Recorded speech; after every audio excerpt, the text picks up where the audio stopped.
Finance Ministry and the people who are connected with the finance compatible with Islamic ideals of social and economic life.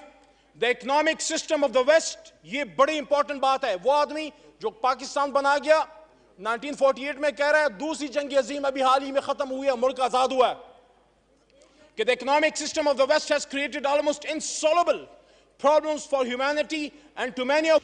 Ali Ahmad Khan साहब, आपका kindly 2 minutes on this before we give the floor to Finance Minister. Speaker साहब, मुस्तफ़ा कमाल भाई ने जो सूद के हवाले से बात की है, यहाँ पे हमारे farmer opposition leader Khurshid Shah साहब तशरीफ फरमा हैं और भी फॉर्मर पार्लियामेंटेरियंस हैं. पिछले 10 साल से पार्लियामेंट में हर बजट स्पीच में मैं भी सूद पे यही बात कर रहा हूँ. आज मैं अप्रिशिएट करता हूँ मुस्तफ़ा भाई को, और नाम आपका मुस्तफ़ा है, लेकिन आपने आज काम भी माशाल्लाह मुस्तफ़ी भी किया है. आपने जो इनिशिएटिव यहाँ लिया है, मैं उसको जोड़ता हूँ कायद की उस बात से जिनकी उनकी स्पीच का मोहतरम भाई ने हवाला दिया है 1 जुलाई 1948 का.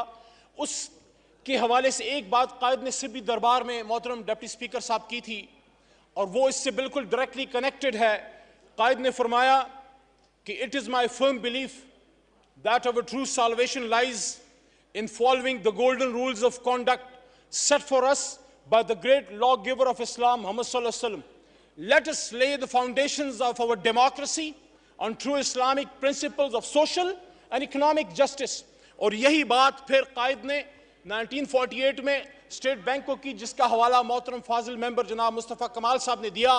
और मैं हमेशा इस फोरम पे as an opposition member from 2013 to 18 on that back benches, as a state minister for parliamentary affairs on that place, and now as an opposition member, I want to remind the State Bank of Pakistan that the founder of the nation had chalked and earmarked of a baseline for you, and he had invited you when he said that I shall watch with keenness the work of your research organization in devising the banking principles in accordance with the Islamic principles of economic justice, economic life, banking principles.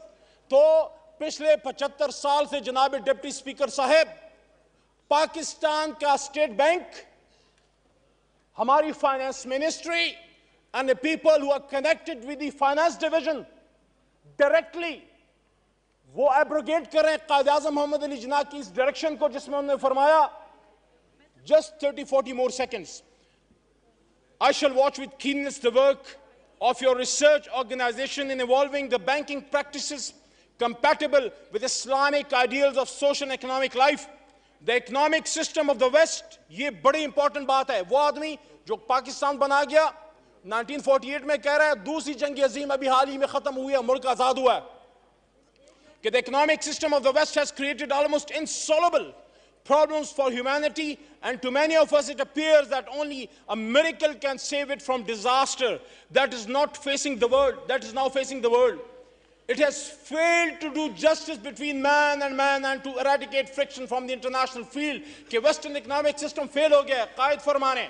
On the contrary, it was largely responsible for 2 world wars in the last half century. The Western world, in spite of its advantages of mechanization and industrial efficiencies, today in a worse mess than ever before in history. और आखिर में कहते हैं, the adoption of Western economic theory and practices will not help us in achieving our goal of creating a happy and contented life. We must work our destiny in our way and present to the world an economic system based on true Islamic concept of equality in man and social justice. तो sir, आखिरी बात, आखिरी line, तफसीली बात तो मोहतरम भाई ने कर दी है.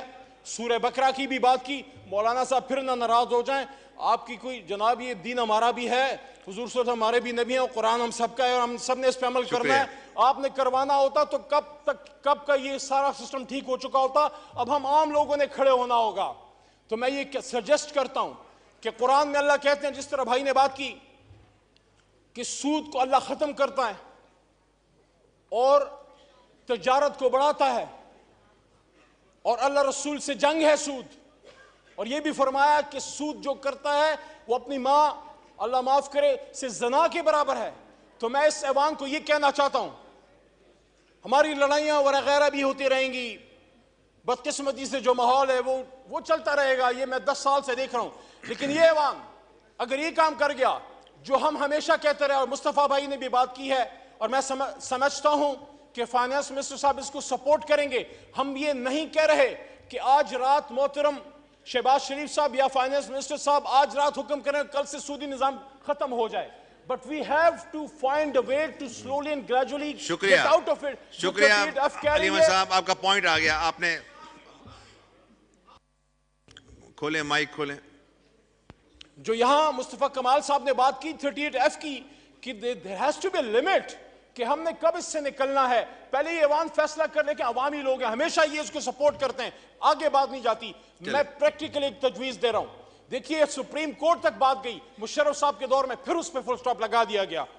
मैं ये कहना चाहता हूं ये ऐवान एक special committee on eradication of Riba बनाए और उसमें हम सब बैठें और उसको परसू करें और इंश्योर करें कि जब हम घर जा रहे हो तो पाकिस्तान से सूदी निजाम को भी हम घर भेज सकें। बहुत शुक्रिया जी। फाइनेंस मिनिस्टर साहब, औरंगजेब साहब।